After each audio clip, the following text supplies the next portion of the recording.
খুদের ভাত সকালবেলার আজকে নাস্তা খুদের ভাত অনেক দিন পর খুদের ভাতের ব্যবস্থা করেছি আজকে। খুদের ভাত ছিল, ভর্তা ছিল, আলুর ভর্তা, একটা ভাতি ছিল। নাস্তা খেয়ে তারপরে শরবত খাওয়ার পালা। আজকে সকালের চা খাওয়া হয় না, আজকে খাওয়া হচ্ছে মিন্ট শরবত। শরবত বানিয়েছে মুহিতে, শরবত সবাই মিলে শরবত খাওয়া হচ্ছে। ওদিক দিয়ে রান্নার প্রিপারেশন চলতেছে, রান্নার টুকটাক কাজ আমাদের হেল্পিং হ্যান্ড উনি করতেছে। আমরা এখন যে রান্নাটা চাপিয়ে দিব, আর শরবতটা সবাই খুব এনজয় করতেছে, এত ভালো লেগেছিল। একদম বরফ দিয়ে একদম কি বলবো, গ্লাস ভরে ফেলেছিলাম এই মিন্ট শরবতটায়। সকালবেলা মিন্ট হলে বিকালবেলা হয় বেলে, বা দুপুরে হাজব্যান্ড সবসময় খায় বেলের শরবত, আমরাও সাথে সাথে খাই। তারপরে চলে আসছি রান্নাঘরে, কিচেনে কাজ তো চলতেছিল আগের থেকে। খেলা এই ভাজিটা করতেছে, এটা পেঁপে আর আলু দিয়ে ভাজি। আর একচেটিয়া কাজ কিন্তু করলেও একচেটিয়া কিন্তু ভিডিও করা যায় না, কারণ এত গরমের জন্য কিন্তু ভিডিও করা মোটেও সম্ভব হয় না। যাই হোক, ঝটপট এক মিনিট করে দৌড়ে চলে আসি। জারিয়ার অবস্থা কি? জারিয়ার অবস্থা হচ্ছে, জারিয়া একদম বালিশ নিয়ে কেমিক্যাল নিয়ে একদম বিছানায় গড়াগড়ি। সে এসি থাকতে চায় না সহজে। ওর একটা ভালো গুণ, এসি নিচে সে থাকতেই চায় না। তা যাই হোক, গড়া করতেছে। ওর আব্বাও শুয়েছিল, কিন্তু ওর আব্বা এখান থেকে উঠে গেছে আগের দিনের রাতের। দুদিন আগে যে একটা মাছ ছিল, বারবিকিউ ফিশ ছিল, ওই মাছের মাথাটা ছিল, রেখেছে। ভেবেছিলাম যে আমি খাবো, তা আমি বললাম যে এটা আমি খাবো না। তারপর ও ওঠে যে সেই গরম ভাজা করতেছে, এটা সে খাবে, এর মধ্যেই মানে কি শরবত খাওয়ার পরে আমার রান্না বসানোর পর একটা চুলা খালি করে এই কাজটা ও করতেছে, ভেজেছে। সবাই কিন্তু দেখেন কি অবস্থা, ভেজে পড়ে সব। আর সবার হাত চলতেছে, এক হাত না দুই হাত না, এখন কি বলবো, 7 দুগুণে 14 হাত চলতেছে। হ্যাঁ, জাবির কিন্তু জাবিরকেও বাদ দিনে এর থেকে। জাবির গ্লাস ভরে দে, প্লেট এনে দে, চামচ এনে দে, সবাই সব দিক দিয়ে। কারণ বুয়ারাও কিন্তু ক্লান্ত, ওরাও ভিজে যায় একদম। ওরাও মানে ক্লান্ত হয়ে আসে, মাঝে মধ্যে আমাদের ফাঁকে দেয়, আমাদের এসির মধ্যে এসে বসে যে একটু ঠান্ডা খেয়ে যায়। মানে ঠান্ডা, এসি ঠান্ডা এটাকে বলে একটু, ম্যাডাম একটু ঠান্ডা খেয়ে যায়। তাই এই অবস্থা মানে তাহলে বোঝেন কি মানে কি কষ্ট সবার হচ্ছে। তা যাই হোক, পাবদা মাছ কিন্তু কেটে ধুয়ে পরিষ্কার করে দিয়েছে। এর মধ্যে আমি আবার গেছি, এই তরকারিটা আমি নিজে রান্না করতেছি।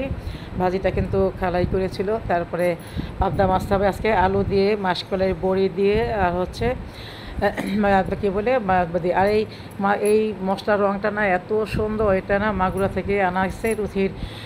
রুথির মা দিয়েছিল, এই মরিচটা এত সুন্দর কালার আসে।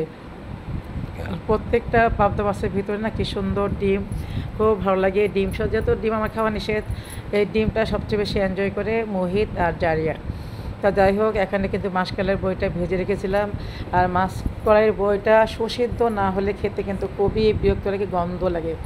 অনেক দিন পর্যন্ত রুথিরাম্মার পাঠানো মাসকলাইয়ের বড়ি খেয়েছি, কিন্তু এর মধ্যে আবার এই মাসকলাইয়ের বড়িগুলি আমি আধা কেজি কিনে এনেছিলাম যে খেয়ে দেখি। তো সেই দোকানদার বলতেছিল আগে খেয়ে দেখেন, টাকা পরে দিয়ে যান। তারপর আমি এনেছি, দেখি আধা কেজি। কী বলবো, হাতে করা মাসকলাইয়ের বড়ি থেকেও এই মাসকলাইয়ের বড়িটা এত স্বাদ। তবে মানে জনি, মোহিত, রুথি, মিথিলা এরা 4জন পাগলের মতো খায় এই মাসকলাইয়ের বড়িটা। খুব যে আমার ভালো লাগে তা না, আমি 2-1 পিস খাই, 2টা-1টা পিস খাই। আর আমার হাজব্যান্ড তো একদম মুখেই নেয় না, একদম না। তারপরে এখন কাঁচা মাছ দিয়ে রান্না করতেছি আমি। আগে কিন্তু পাবদা মাছ না ভেজে রান্না চিন্তাই করতাম না। আমি দেখতাম আমার মা যে কোনো মাছ, ছোটো মাছ আমার মা ভেজে রান্না করতো। আর আমি আমার শাশুড়ির কাছে সব সময় দেখেছি আমার শাশুড়ি কাঁচা মাছ রান্না করে।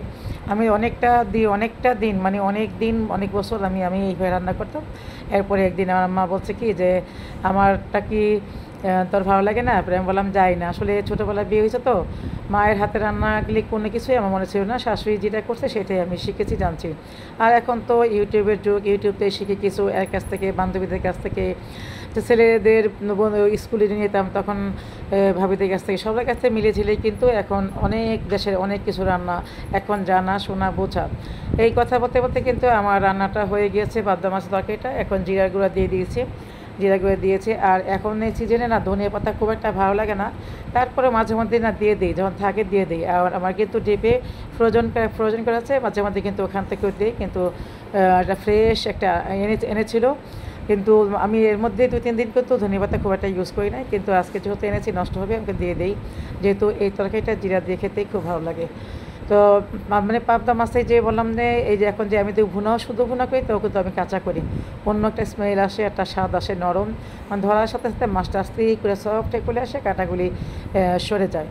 তো যাই হোক, কী বলে ওই যে, আর এখন গরমের দিনে কিন্তু এই ধরনের হালকা পাতলা ঝোল, হালকা মশলা, তারপরে পাবদা মাছ, ছোটো মাছ, এগুলি কিন্তু ভালো লাগে। আর জারিয়া যাবে তো এক চাটিয়া প্রতিদিন বলি, ওদের হচ্ছে মাছ, জাবিয়ার জন্য মাছ। এর মধ্যে কিন্তু কলিজা ভুনা আছে, তারপর গরু মাংস আছে। তারপর যেহেতু ওরা জাবি খাবে গরু মাংস, আর জারিয়া খাবে কলিজা ভুনা। জারিয়া কলিজা ভুনা খুবই পছন্দ। জারিয়া কিন্তু একদমই টাচ করে না গরু মাংসটা। তারপরে যাই হোক, পাট শাকটা এনেছিলাম আমার ড্রাইভারকে দিয়ে। শাকটা খুব একটা ভালো করে নাই, ও বলতেছে ম্যাডাম এনেছি, কিন্তু আনতে আনতেই শাক এত গরম, শাকের এই অবস্থা। আমি কিন্তু বাহিরের ওয়েদার কি বিগত 10 দিনের মধ্যেই বলতে পারবো না বাহিরের ওয়েদারটা কী। এমন মাঝে মধ্যে জানলা দিয়ে হয়তো 2-3 দিন আমি উকি দিয়েছি, মানে বাহিরের ওয়েদারটা কি আমার মোটেও ধারণা নাই। সবাই বলে 40-42 এটা সেটা।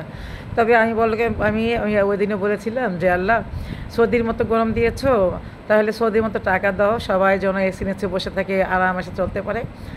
সৌদির মতো টাকা দাও, তাহলে মানে বাংলাদেশের লোকেদেরকে সমস্যা হবে না, আরামসে থাকতে পারবে। ওই দিন আমার হাজবেন্ড বলতেছিল, এক রিক্সাওয়ালাকে জিজ্ঞেস করতে, ও বললো যে আমার মাসে প্রতিদিন ইনকাম 2000, 2000, 1000, এমনকি 2700-2800 এমন। তো গরু মাংস এত দাম, সহজে খাওয়া সম্ভব? বলে হ্যাঁ, আমরা তো প্রতিদিন খাই। তাহলে আমি কি বলবো, রিক্সাওয়ালা যা আছে ওনাদের পজিশন অনেক ভালো, ওরা অনেক ভালো আছে। তো ভাত খাওয়ার শেষ দুপুরে, এখন জনি মুহিত খাচ্ছে, চা খাচ্ছে, সবাই একসাথে বসা। আর জারিয়া চুল তো শুকায় নেই, আজকে ও কিন্তু মাথার কিন্তু যে মাথার যে টাওয়াল পেঁচে দিয়ে সেটা কিন্তু আজকে সে খুলে ফেলেছে, এখনও ভিজা। আজকে একটু লেটে গোসল করেছে, যে খালা আজকে একটু কাজে লেট হয়েছিল, ওই গোসলটা একটু লেটে করে দিয়েছে। তো সবাই মিলে গল্প করতেছে। তো যাই হোক, জারিয়া একটু বাইরে গিয়েছিল ওর আব্বার সাথে, বাইরে একটু 10 মিনিটের জন্য বাইরে গিয়েছিল, তারপরে আবার আসছে বাইরে থেকে, তাই একটু শ্যুট করে নিয়েছি। তাই গরম হোক যাই হোক, গরমের মধ্যে কিন্তু ভাজা পোড়া খেতে কিন্তু ইচ্ছা হয়, যেহেতু গরমে রান্না করতে ইচ্ছা করে না, বিকালে নাস্তা করতে ইচ্ছা করে না, কিন্তু খেতে তো ইচ্ছা করে। তার আগের দিন পাঠিয়েছিলাম, কোনো আলুর চপ, পেঁয়াজ, বেগুনি কিচ্ছু পায় নাই। তা আজকে এবার পাঠিয়েছি ড্রাইভারকে পাঠিয়েছি, বলেছিলাম যে নিয়ে আসো, কি বলে যে মোগলাই নিয়ে আসো। তাই তো আমাদের ঘরে কিন্তু 2টাই হয়, কিন্তু মোগলাইটা একটু বেশি হলেই ভালো লাগে। 4টা মোগলাই নিয়ে আসছে।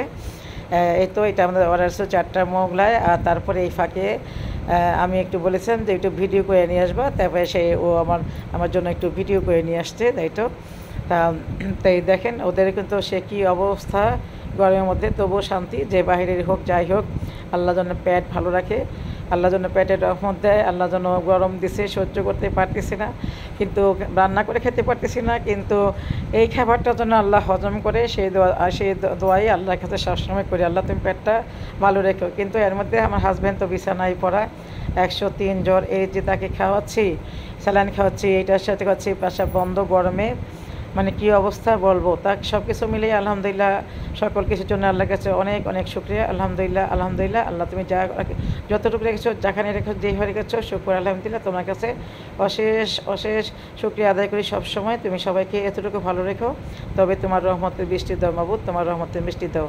আমরা বান্দা তো পাপ করবোই, তুমি তো রহমান রাহিম, তুমি আমাদের মালিক, তুমি যদি আমাদেরকে এইভাবে শাস্তি দাও কীভাবে হবে বলো। আল্লাহ তুমি সবাইকে একদম কি বলবো, সবাইকে রহমতের বৃষ্টি দাও, সবার শান্তি দাও, সবাইকে শান্তি দাও। তাই মোগলাই কিন্তু অনেক মজা ছিল, গরমের মধ্যে গরম গরম। এসির মধ্যে তো আর গরম লাগে না, এসির মধ্যে তো শীতের আমি যেই না খাবারটা খাই। যাই হোক, তাই তো। আর এই পর্যন্ত আমার সাথে যারা আছেন সবাইকে অসংখ্য ধন্যবাদ। ভিডিওটি যে ফুল দেখেছেন তাকে অসংখ্য ধন্যবাদ। আর ভালো লাগে একটা লাইক দিবেন, কমেন্ট করবেন, আর তার চেয়ে বেশি ভালো লাগে একটা শেয়ার দিতে পারেন। এই তো অবস্থা, কী অবস্থা। সবাই ভালো থাকবেন, সুস্থ থাকবেন, আমার জন্য দোয়া করবেন।